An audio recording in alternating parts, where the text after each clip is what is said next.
Welcome to I'm Spiritual, Dammit. I'm your host, Jenniffer Weigel, and joining me in studio, the very talented Reverend Marrice Coverson. This is the pastor of the Church of the Spirit in Chicago, the first female and African-American to hold that position. Reverend Coverson is also the first African-American since 1924 to hold a trustee position on the board of directors of National Spiritualist Association of Churches Board of Directors. That's the NSAC. And she also has served as president of the NSAC Illinois chapter. And you're the founder of the Institute for Positive Living and the executive director for the Open Book Program, which is a citywide after-school literacy initiative for adolescents. What don't you do, Marrice? You don't do taxes? No, I don't do taxes. Okay, all right, good. You have some weakness like a human being. Yes. Because otherwise you seem like Superwoman to me. So thank you for being in studio. Thank you for inviting me. It's wonderful to have you.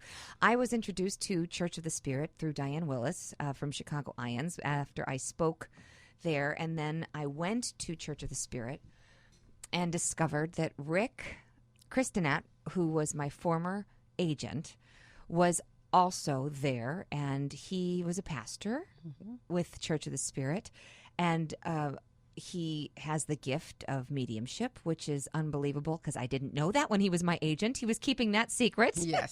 Yes. He kept that side of his life secret, and so when I was asked to go and speak at the church, which is on Central Park in Chicago, the exact address. 2651 North Central Park. And it's been there since the late 1800s. Yes. It's been there for a while, everybody. And if you haven't been, you need to go on Sunday mornings or also other nights of the week. There's many things going on. But on Sundays, the service, I love the Spiritualist religion because the belief is the spirit lives on and you can contact your loved ones on the other side. And if time allows, those who attend the service do get readings from the pastors that approach sort of like the podium and then address the crowd. Is that correct? Yes. Yes. Yes.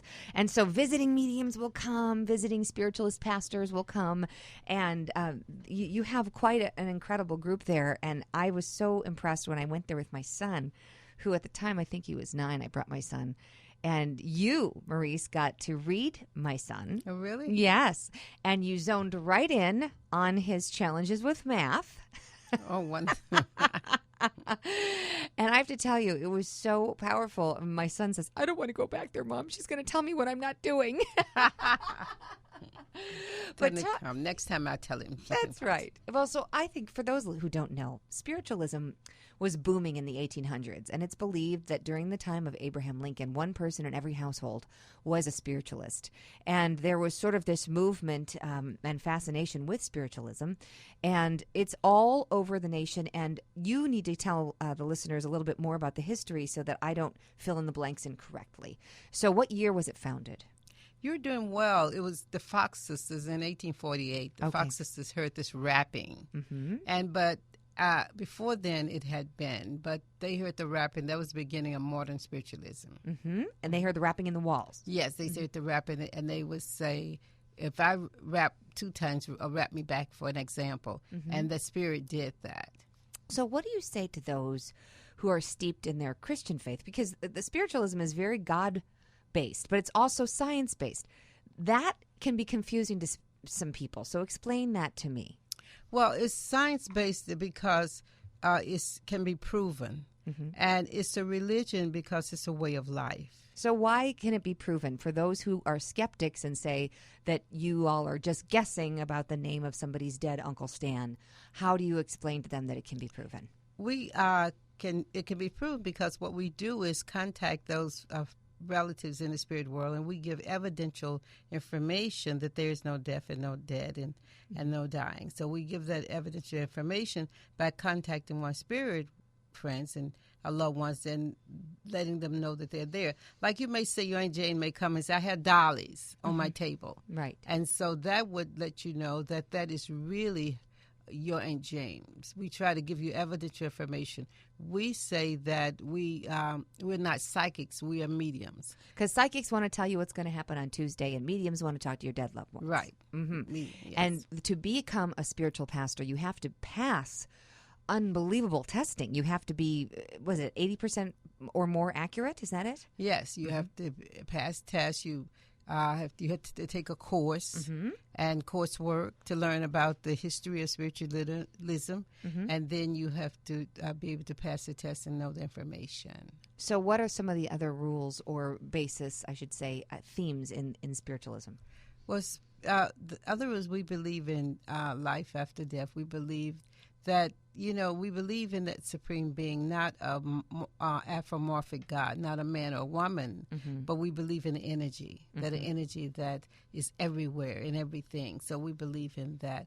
And we believe you make your happiness or unhappiness on this earth plane. There is no heaven or hell. That you make your heaven or hell right here on this earth plane. And if some of the things you've been through have not been hell, then, heaven, you can sense that. But what we say is that you're responsible for yourself. You're responsible for what you do in life. And so that you can make that joy or not have that joy.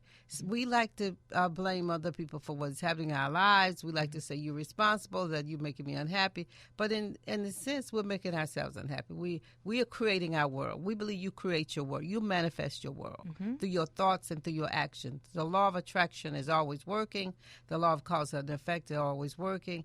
Those laws are working for each one of us every moment. And we have to be cognizant of that. We have to remember that. And sometimes we forget that. We just don't remember it. And I always say to someone, you what you put out in this world, you get back. Right. And so sometimes you have to look in your life and you're saying, what am I doing?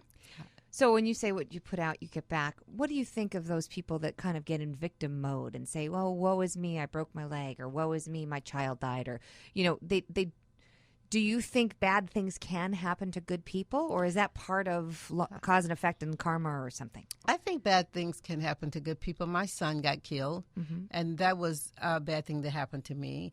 And I can't. And he was young, yeah? Yeah, he was 22. And I can't explain it. Right. I can't explain why it happened. I can't say God is punishing me. No. I live with that knowing that everything in the universe happens for a reason. Right. It doesn't just happen. It happens for a reason. And so I have to live with that. That's what keeps me going in my life, total life, and everything that happens with me. And does he communicate with you? Yes, he does. Okay. Does he come through often or just when you call on him? Well, he comes to, like, sometimes I'm feeling like, things aren't happening for me or something, and he'll say, this is going to happen, you'll be okay, or whatever. He's there. And he comes through other people as well. So do you think that our loved ones on the other side are given assignments to sort of help some of the ones that they've left behind to excel, or give them guidance, or like whispers in their ear, or do they have other things that they need to do? What are your thoughts? I think that our loved ones are given assignments. They decide what they want to do, what their gifts are, because when you move into the spirit world, you're the same person here that you were on this earth plane. So you have to see what it is you need to do, and you keep working. You can develop and work as well. So they decide, well, maybe I'm going to help this loved one. I'm going to help that loved one. Sometimes it may not even be a loved one. If I'm interested in art and I make that transition to the spirit world, I may find somebody who's floundering in art and needs some help and needs some directions, and I may help that person. I may help someone who is trying to write a book, or just any area, what area I'm interested in. I pick that area to help people and become their guides and teachers.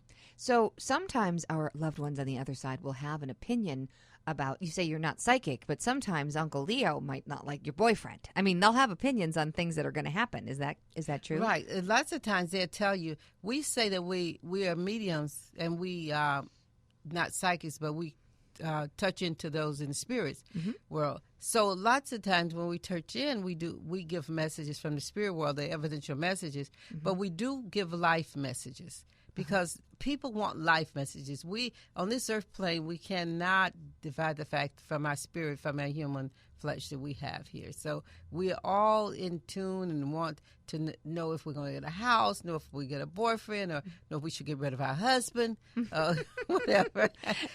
Have you ever, been like, honey, dump him? I mean, has that come through? Well, I'll say that, you have a choice to make. Right. And, that they're saying maybe this is not going to work for you, but it's your choice, because everyone have free will. Right. And so we want people to know that. I don't want people to go say, well, she told me to quit my husband. Right. Yeah.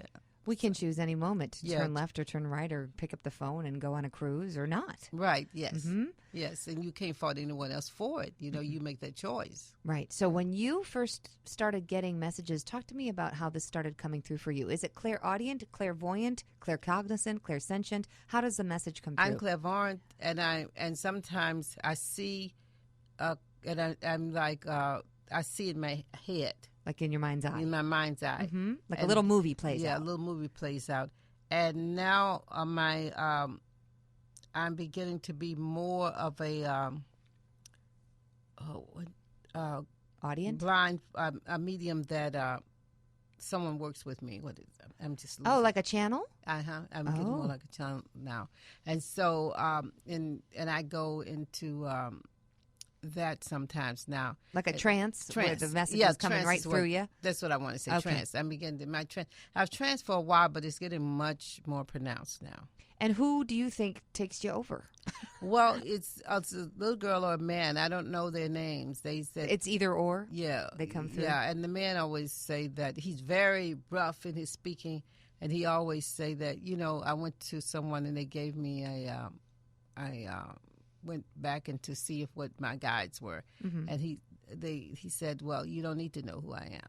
I'm the sun, I'm the stars. Okay. We're all connected. Does that scare you, the Marrice person, versus the spiritual you? No, I you know, it's me, it's my journey. I Right. love it. Yeah. I just want to do more of it. I want to help people. Right. That's what it's about. You know, I feel the religion is it's not about gaining these material things, but we know everybody want material things because life, this is the way this universe is made. Right. But it's about developing that spiritual you, Mm-hmm. and that spiritual you that loves, that spiritual you that forgives, and understand that these are the most important aspects of living, is loving unconditionally Right. and forgiving all the time. Well, let's talk about that, because the messages from those that talk to you on the other side, forgiveness is not judgment, and yet religion today is a lot about judgment. Mm-hmm. How did we mess this message up so completely? We, the collective we, of course. I'm not pointing fingers at any one religion.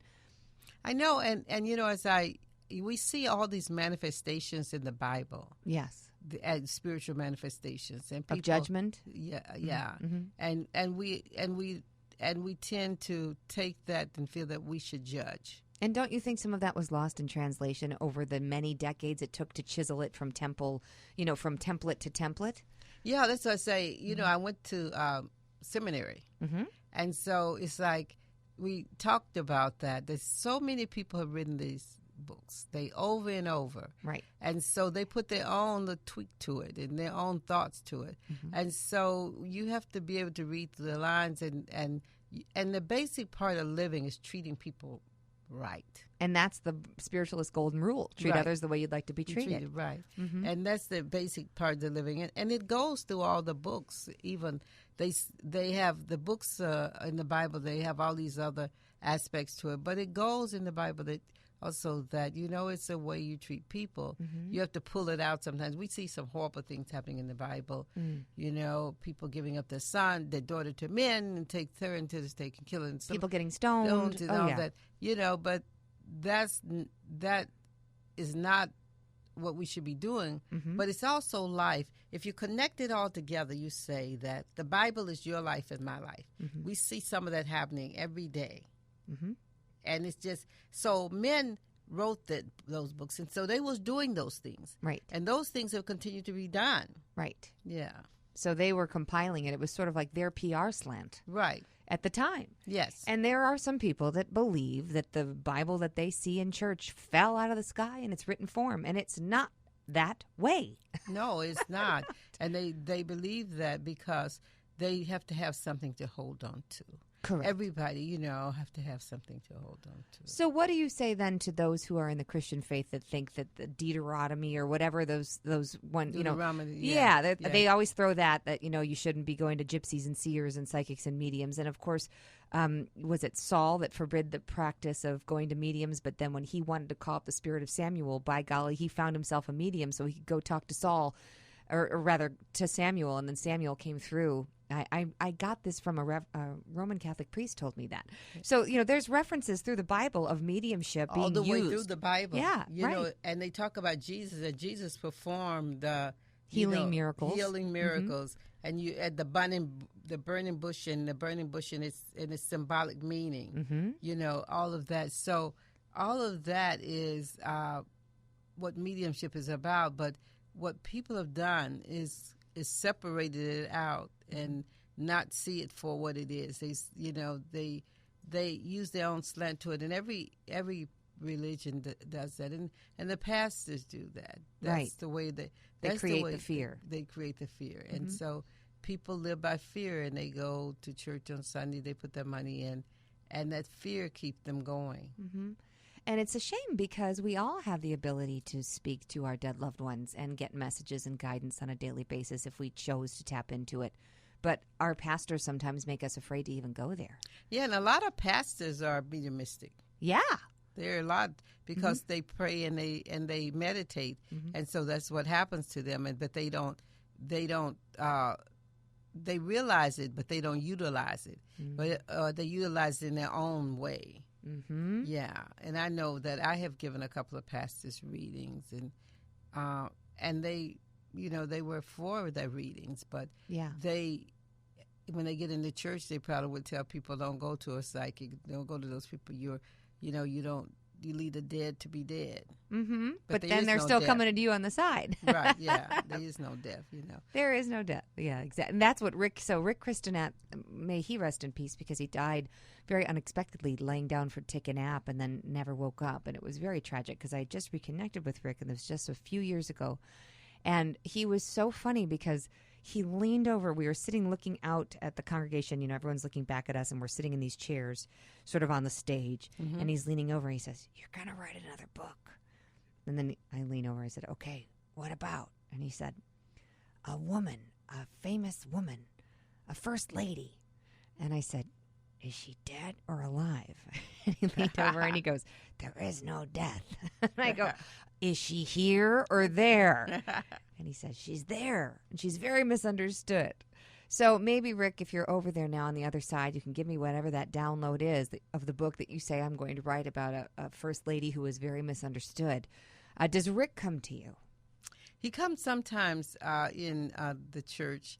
He's there a lot, and he comes to some of his students that he had worked with more often. Oh, that's nice. Yeah, wonderful. And because he did house parties. You do house parties, don't you? Yes. And people can just ask you to come, and then they make a donation to the church, and you will give readings to the room. And right. And do you enjoy that? I enjoy that. I do quite a bit of parties. I like parties, and I'm going to be doing more. I'm doing a couple of pop-ups. Tell me about those. Well, I'm going to do a pop-up in Hyde Park where it's a free pop-up where people can come, and I'll do a little meditation, teach them how to listen, and then I'll give examples of mediumship. And then we're doing one in Logan Square. Nice. And so it's a pop-up just to have people to understand what the religion is and to get them to understand the church, and if they want to come to the church.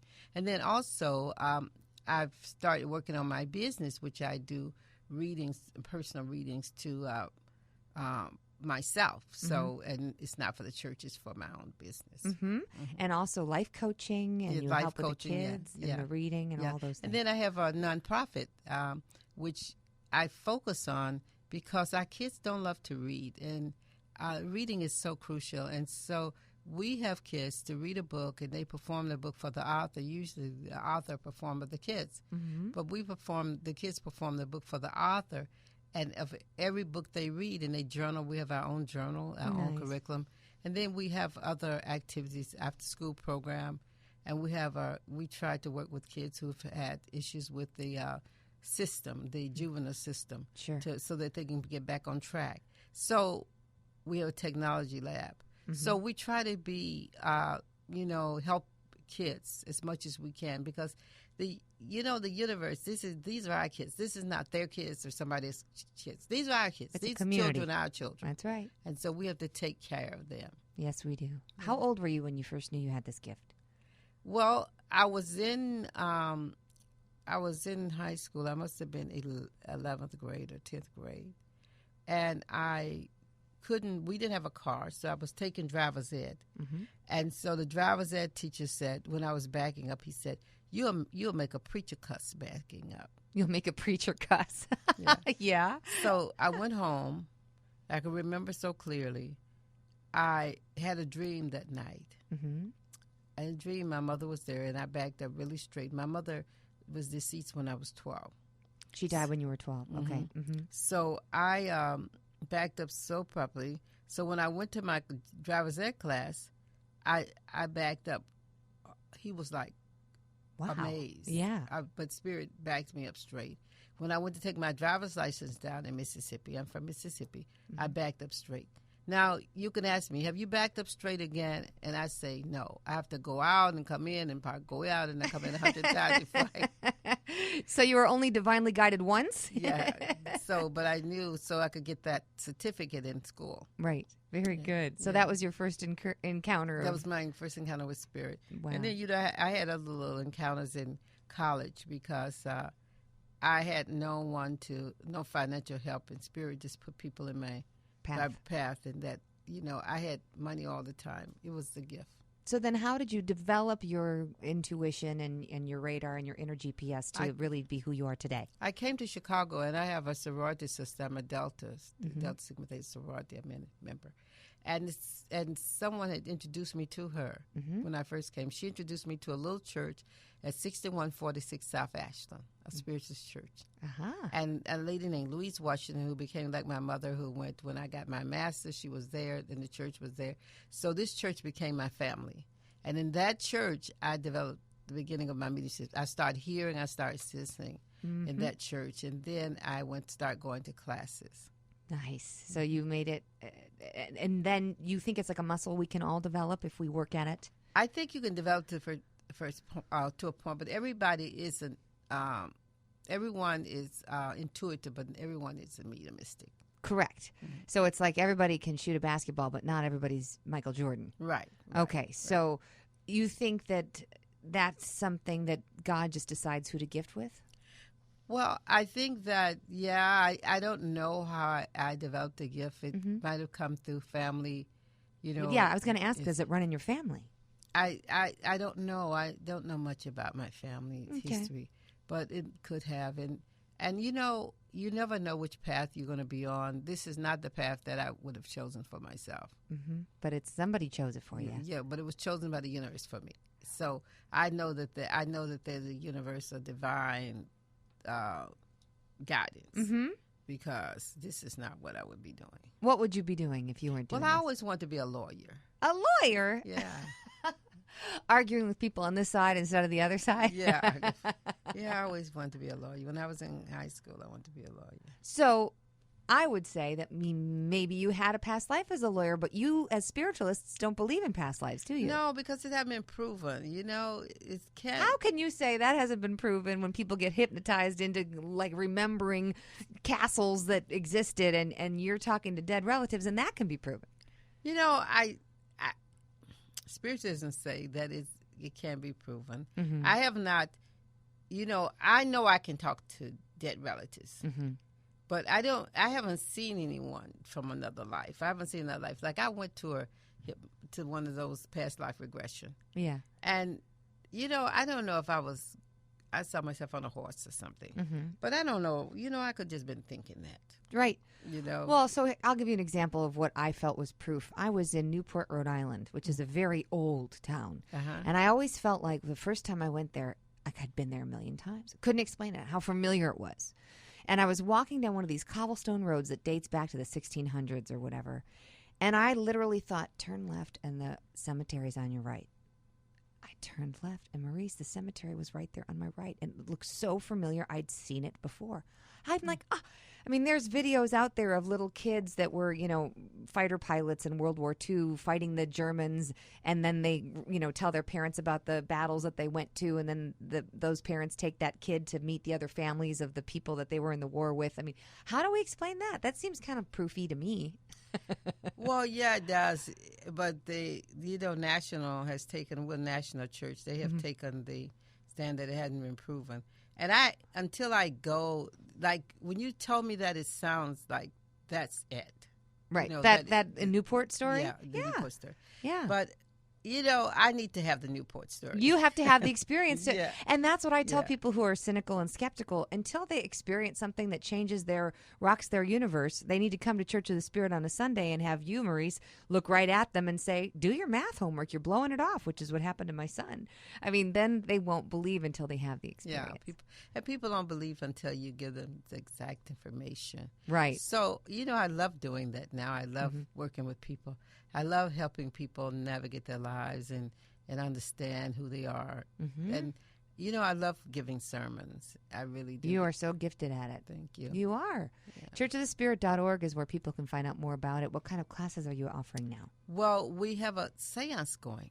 What? Yeah, on the do third tell. Wednesday of each month. The next 4 months is July, August, September. Okay. The third Wednesday, conducting the seance. And it's from 7 to 8:30. And what happens in a seance exactly? What we're trying to, if people want to contact some relatives or et cetera who've gone over, we try to bring forth that energy for them. I see. So it is a direct communication. You're attempting to communicate. And we're trying to see if we can have some physical phenomena too. We put the flashlight. There's a physical phenomenon where you put the flashlight and the spirit might answer a question with the flashlight. Click it.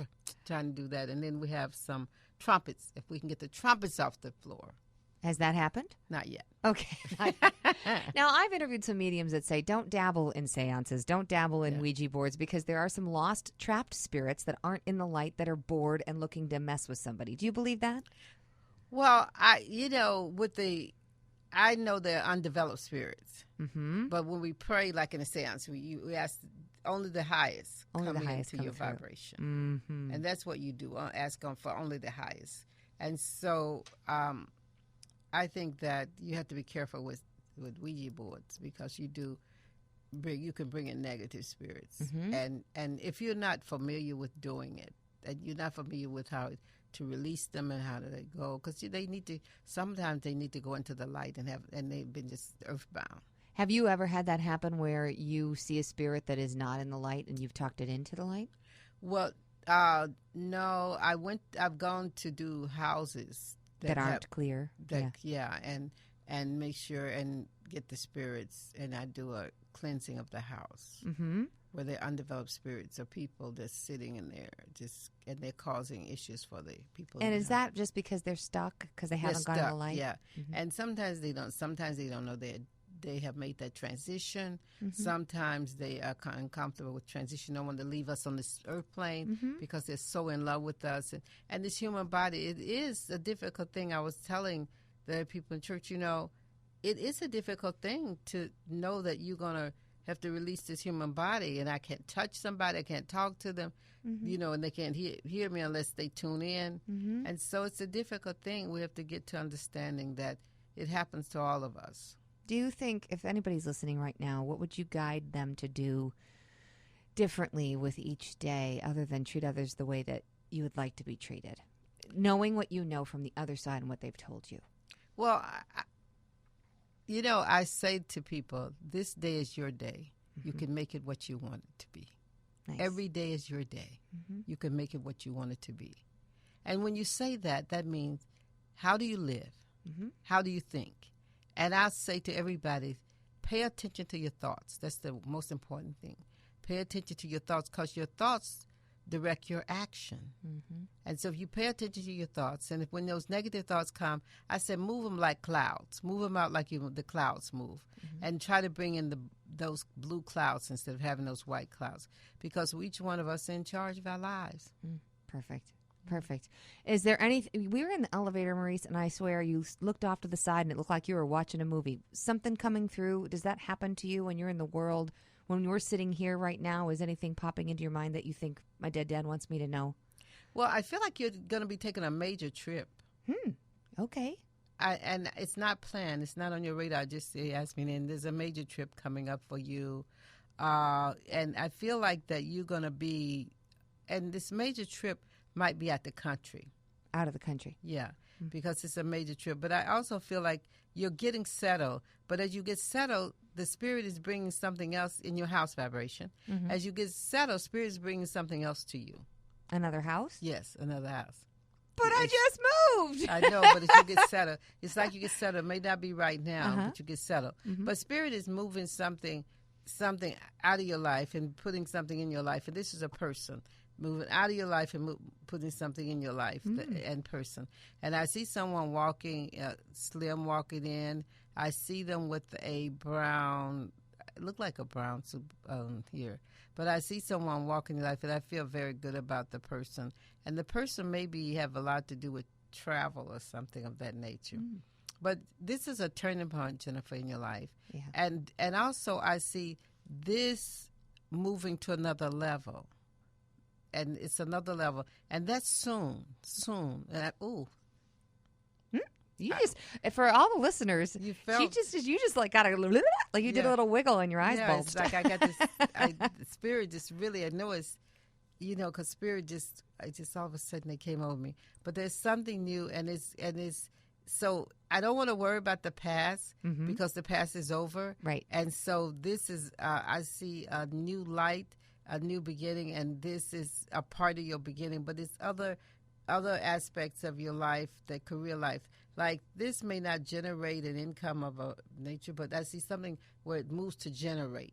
It's going to generate. Something's going to bring in some flow. Yeah, it's going to generate. And I see you in a meeting with someone coming up. This is coming up soon. A meeting, and someone's going to be talking to you about, Jenniffer, what do you want to do? How do you see doing this? What do you want to do?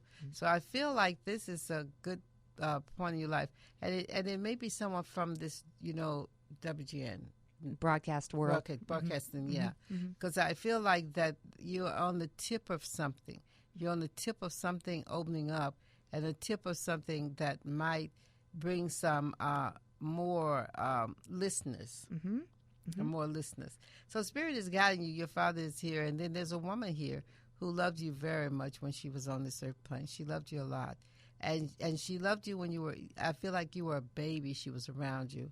And she says to you that, I feel like she went away early. And she says to you that she loved you and all is going to be well. And your son, they're opening doors for your son in some kind of special program for him. And it's going to be good for him as well. So I feel like this is a good time in your life. And Spirit is saying, value your time. That's what you got to do. Value your time. Because at some point you had not valued your time. Right. And so, and don't let people use you. Okay. Yeah. Thank you for that. Mic drop. Yeah, Spirit all of a sudden said, don't let people use you. Okay. Good to know. Thank you for that. My crown chakra, so the top of my head is just, it feels like it's opening like a sponge. Yes. While you were talking, which is great. It's a lot of transitions that are happening right now. A lot of meetings are coming up that you mentioned. So, and I know that there's an audience for this kind of stuff that we are talking about, Marrice, because $9 billion a year is spent on these kind of books. Obviously, people are hungry. Yeah, it is. It's so much money, and people are buying these books and self-development and all that. So you're on the cutting edge, and Spirit says, don't get you're despondent. Don't get despondent. It's like this is your time, and I just get this chill. This is your time, and you have such a wonderful guide there. That God is looking out for you and saying to you that this words. Yea, though I walk through the shadows of death, I fear no evil. Nice. Because that rod and staff, you have all the rods and staff right there with you. Fantastic. All right, Marrice. So if people want to get a hold of you for either a house clearing, a personal reading, life coaching, how can they find you? They can find me by emailing me. You want to give out your personal email on this podcast? Are you sure about that? Or should they come to Church of the Spirit first? Oh, well, yeah, they can come to Church of the Spirit. It's up to you. You can put it out there if you want, but I've had people tell me they get inundated with, in not the best way. I mean, if you really I have a couple of emails. Okay, well, then go ahead. Put it out there. Which one you want? Well, churches, I think what you could do, this is good, is you can contact the Church of the Spirit, and we have the churchofthespirit.org, and you can contact them, and we have someone looking at that email every day. Right, contact us. There's an email address. You and go an there. email address, so you can call the Church of the Spirit. I'm not have the number right. But that's okay. Everyone can find it online. Well, you can find it online. That's how.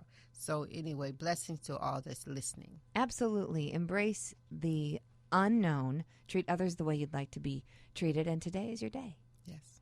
Thank you, Marrice Coverson, for everything that you do, for being spiritual, and for continuing to walk the walk and walk your talk. It's very, very important to be in alignment, and you're a prime example of that, so thank you. Thank you. I'm Jenniffer Weigel, and I'm spiritual, damn it. I'm spiritual, damn it. I'm spiritual, damn it. I'm spiritual, damn it. I'm spiritual, damn it. I'm spiritual, damn it. I'm spiritual, damn it. I'm spiritual, damn it.